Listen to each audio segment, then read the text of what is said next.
오늘 본문은 요한복음 1장 19절부터 28절 말씀 우리 같이 읽도록 하겠는데요.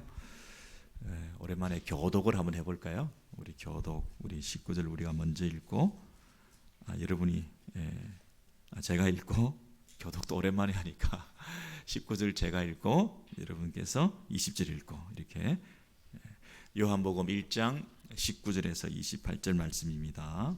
유대인들이 예루살렘에서 제사장들과 레위인들을 요한에게 보내어 내가 누구냐 물을 때에 요한의 증언이 이러하니라. 요한이 드러내어 말하고 숨기지 아니하니 드러내어 하는 말이 나는 그리스도가 아니라 한데 또 묻되 그러면 누구냐? 내가 엘리야냐? 이르되 나는 아니라. 또 묻되 내가 그 선지자냐? 대답하되 아니라. 또 말하되 누구냐 우리를 보낸 이들에게 대답하게 하라. 너는 내게 대하여 무엇이냐 하느냐. 이르되 나는 선지자 이사야의 말과 같이 주의 길을 곧게 하라고 광야에서 외치는 자의 소리로라 하니라. 그들은 바리새인들이 보낸 자라. 또 물어 이르되 네가 만일 그리스도도 아니요 엘리야도 아니요 그 선지자도 아닐진데 어찌하여 세례를 베푸느냐. 요한이 대답하되 나는 물로 세례를 베풀거니와 너희 가운데 너희가 알지 못하는 한 사람이 섰으니 곧 내 뒤에 오시는 그이라. 나는 그의 신발끈을 풀기도 감당하지 못하겠노라 하더라.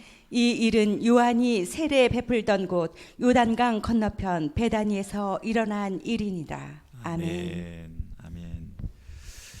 여러분 올 한 해 우리의 소원이 있다면 나를 통해서 예수님이 더 드러나고 내가 믿는 예수님을 더 자랑하고 더 찬양하고 높여드리고 나를 통해서 한 사람이라도 예수를 믿게 만들고 내 매일의 삶 가운데서 예수가 나타나고 이것이 우리의 소원 아니겠습니까?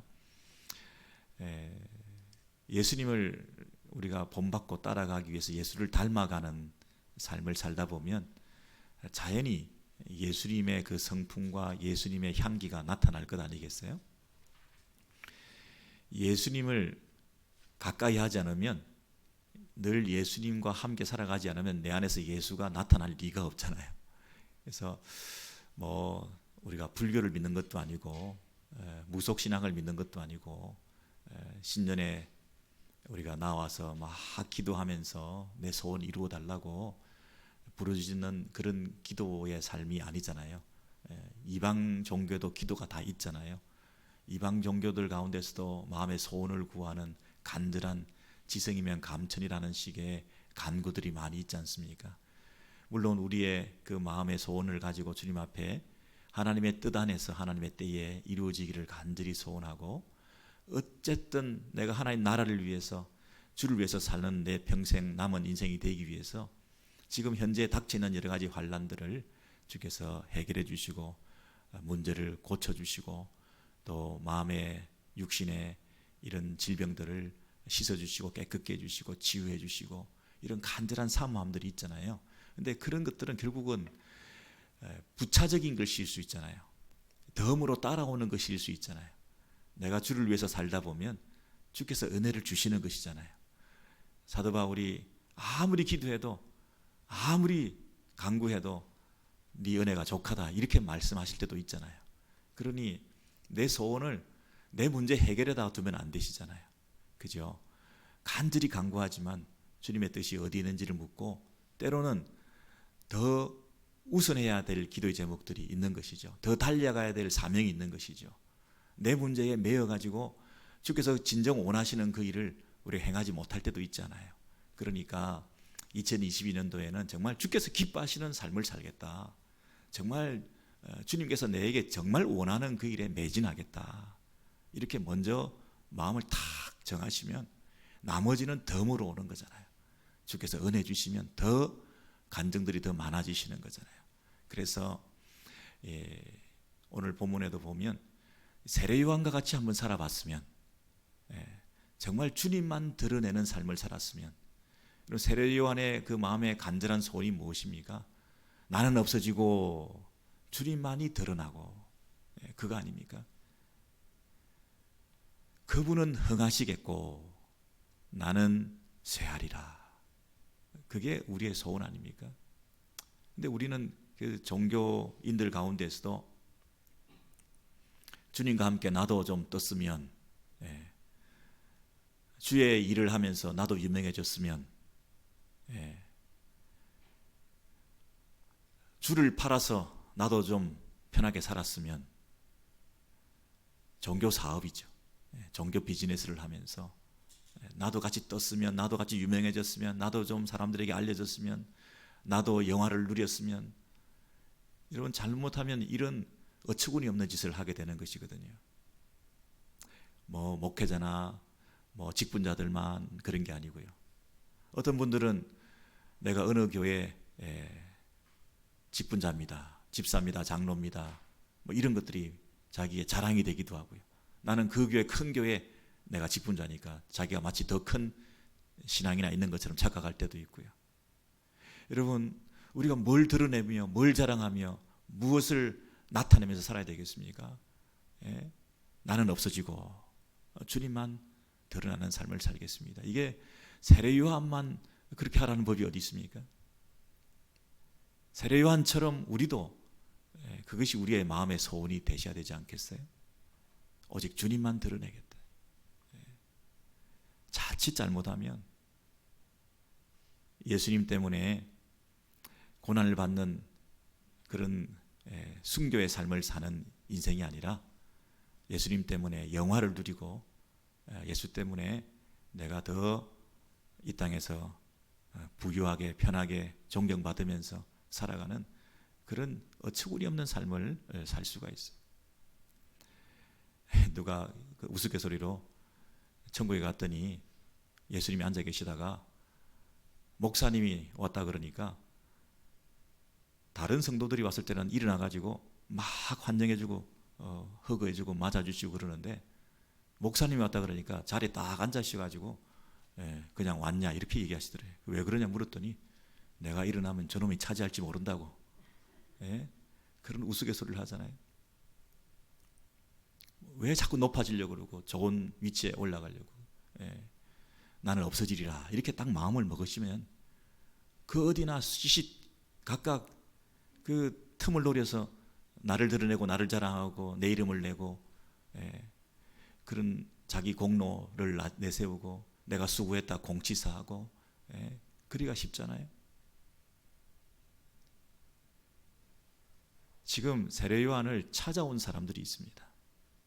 근데 세례요한을 찾아온 사람들은 왜 찾아왔냐면 예루살렘에 파견되어서 왔는데 예수님에 대해서 소개하고 있는 이 세례요한에 대해서 사람들이 대중적인 인기를 얻게 되니까 뭔가 경각심을 가지고 예민하게 반응하면서 예루살렘에서 파견을 한 파견단에 소속된 이런 대제사장들과 그리고 레위인들, 예루살렘에서 제사장들과 레위인들을 요한에게 보내어 19절 첫 절에 그렇게 나와 있잖아요.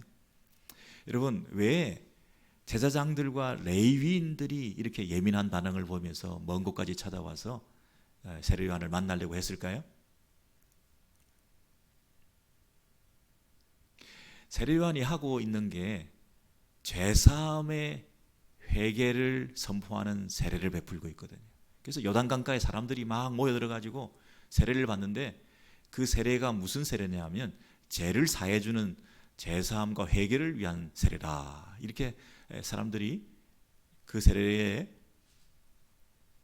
몰입을 하고 막 그것이 사람들에게 알려져 가지고 세례 요한을 중심으로 한 이상한 현상들이 사회 곳곳에서 벌어지고 있으니까 중앙에서 긴장을 하고 사람들을 보낸 거예요. 그래서 나중에 쭉 보면 그 세례를 베푸는 이유가 뭔가, 이 문제를 집중적으로 질문하고 있습니다. 왜 그랬겠습니까? 왜 그랬겠냐고요. 이 제사장들과 레위인들이 하는 일이 뭡니까? 이전부터 성막과 성전을 중심으로 해서 그곳에서 제사를 집례하고, 제사를 집례한다는 얘기는 뭐냐면 백성들의 죄 문제를 자기들이 짊어지고 그 문제를 해결해 주는 것이 자기의 자업이잖아요. 제사장들, 레위인들이 하는 일은 백성들의 죄 문제를 해결해 주고 죄를 사해 주는 그 제사를 집례하는 그 일을 성전을 중심으로 행하는 자들인데, 지금 세례요한이라는 사람이 회개 운동을 일으키면서 죄를 사해 준다, 죄를 회개하라, 이렇게 하면서 세례를 받는 사람들이 모여들고 있으니까 이제 뭐가 문제가 되는 거죠? 자신들의 권위가 떨어지는 것이고, 자신들이 독점적으로 향유하고 있었던 그 죄를 사하는 그 문제에 대해서 사람들이 자신들에게만 집중하지 못하는 이런 현상들이 벌어지잖아요. 그러니 위기의식을 느낀 거죠. 굉장히 예민해진 거죠. 그래서 그 문제를 추궁하고 알아보기 위해서 네가 도대체 누군데 이 일을 하고 있냐? 너는 누구냐? 너 정체가 뭐냐? 그렇게 묻고 있는 거잖아요. 네가 그리스도냐? 진짜 그리스도냐? 아니라. 네가 엘리야냐? 네가 선지자냐? 할 때 선지자 앞에 관사가 그 선지자냐? 이렇게 묻는 거죠. 그 선지자냐? 이렇게 묻는 이유는 뭡니까? 구약에서부터 예언된 메시아를 가리킬 때 모세와 같은 그 선지자, 정말 이스라엘의 진정한 중보자, 진정한 구원자로 오실 그 선지자, 선지자들 중에 여러 선지자 한 사람이 아니라요, 예수님을 여러 선지자들 중에 한 선지자라 이렇게 믿는 이단들도 많잖아요. 근데 성경을 잘못 본 거죠. 그 선지자거든요. 부정간사가 아니라 정간사라고요. 그 선지자냐? 예수를 메시아로 대망하고 있던 유대인들 입장에서는 바로 그분이 왔냐? 이렇게 똑같은 질문을 3번이나 반복하고 있습니다. 그리스도냐? 엘리야냐? 그 선지자냐? 똑같은 질문입니다. 메시아냐? 그 말이죠. 아니라고 얘기를 하니까, 세례요한이 아니라고 얘기하니까, 그럼 네가 아닌데 왜 세례를 베푸냐? 그게 이 질문의 요지였습니다. 그 말이 어디 있습니까? 24절에 25절에 네가 만일 그리스도도 아니요 엘리야도 아니요 선지자도 아닐진데 어찌하여 세례를 베푸느냐? 그러니까 이게 마음속에 있는 내심, 그 제사장들과 레위인들이 자신들의 그 밥그릇 싸움을 위해서 왜 세례를 네가 베푸냐? 왜 죄를 사해 준다는 회개 운동을 벌이는, 왜 우리가 해야 될 일을 네가 하냐? 그 얘기를 하는 것이죠.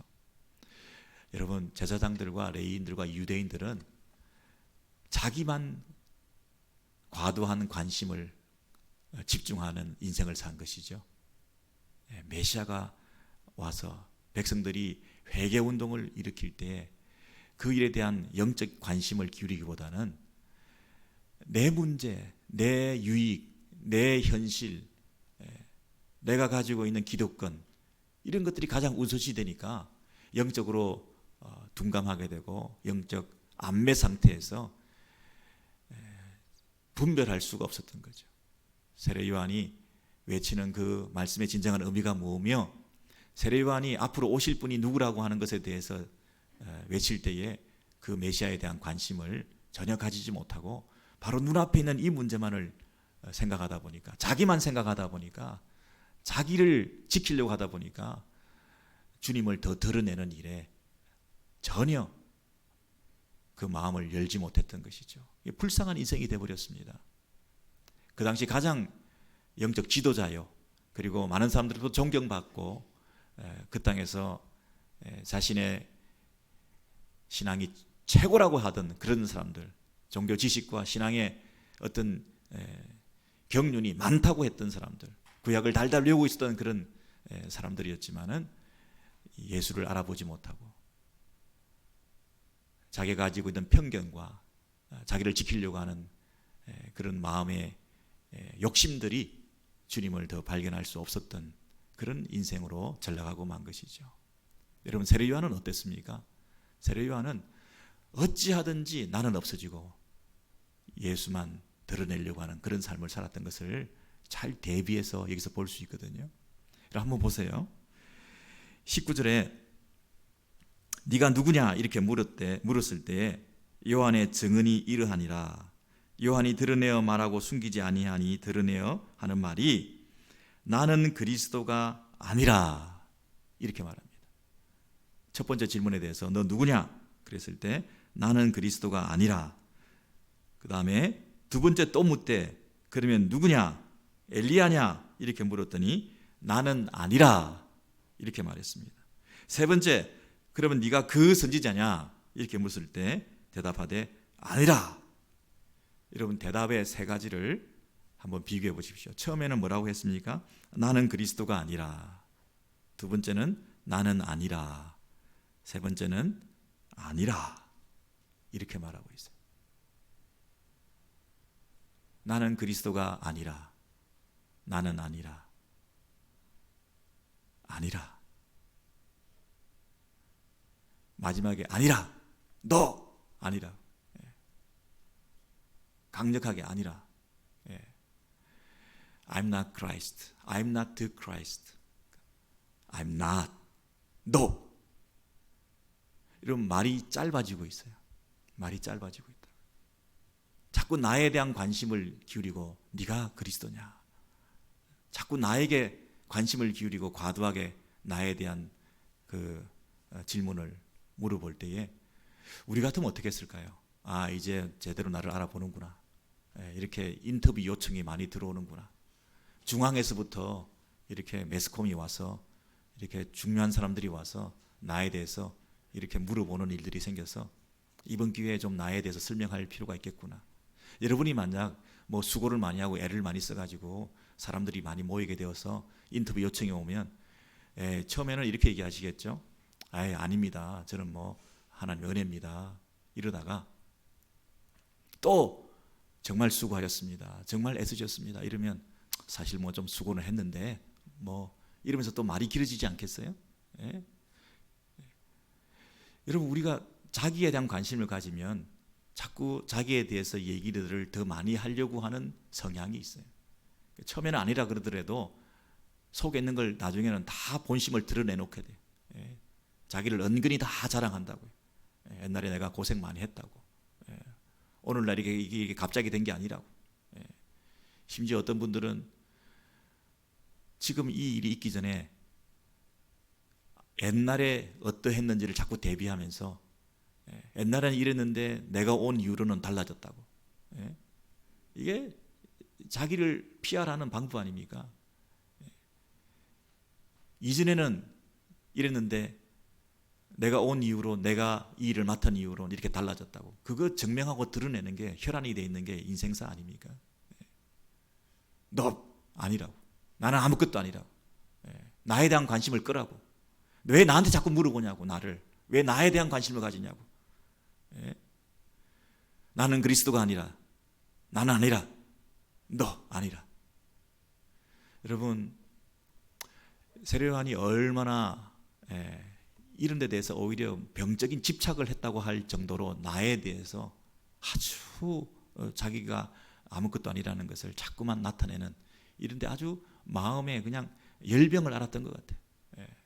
그러니까 계속해서 또 물어봅니다. 그럼 네가 그리스도가 아니고 아니라 자꾸 그러니까 그럼 도대체 너 누구냐? 이렇게 물어봐요. 누구냐? 그랬더니 22절에 자기가 하고 싶은 말을 이제 하는 거죠. 나에 대한 관심을 꺼라. 나는 진정 누구냐 하면 또 말하되 누구냐 우리를 보낸 이들에게 대답하게 하라. 너는 내게 대하여 무엇이라 하느냐? 너는 도대체 뭐냐? 이렇게 물었더니 23절에 같이 읽습니다.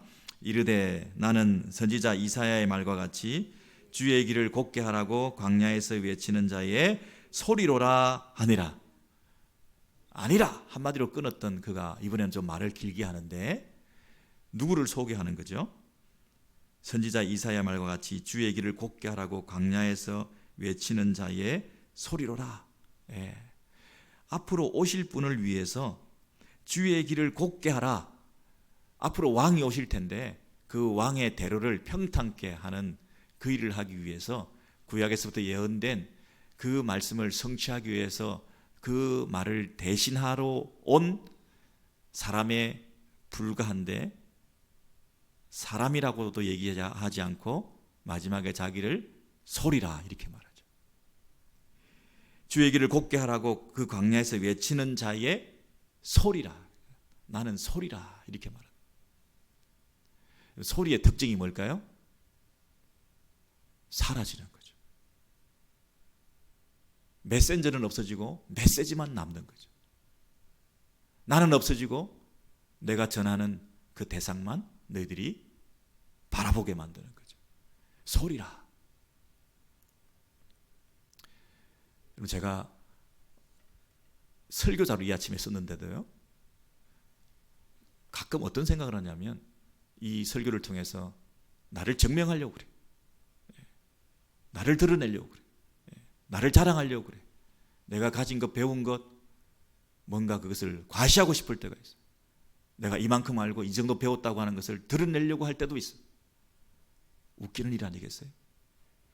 사람들이 나를 기억해 주기를 원해.